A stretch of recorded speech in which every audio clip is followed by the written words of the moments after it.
He was much better. He was growing fatter and stronger every day, if it was proper to speak of days. The white light and the humming sound were the same as ever, but the cell was a little more comfortable than the others he had been in. There were a pillow and a mattress on the plank bed and a stool to sit on. They had given him a bath, and they allowed him to wash himself fairly frequently in a tin basin. They even gave him warm water to wash with.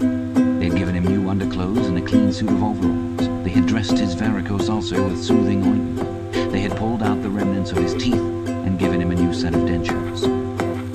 Weeks or months must have passed. It would have been possible now to keep count of the passage of time, if he had felt any interest in doing so, since he was being fed at what appeared to be regular intervals.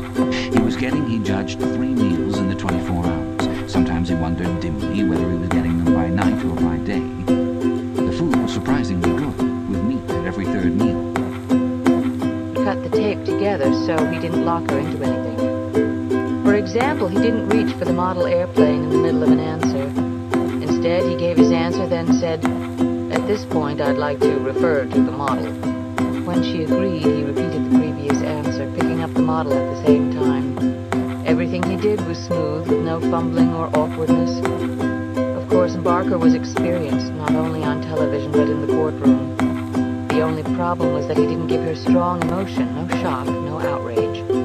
On the contrary, his tone, his manner, his body language suggested profound regret. It was unfortunate that this situation arose. It was unfortunate that steps hadn't been taken to correct the problem. It was unfortunate that authorities hadn't listened to him for all these years.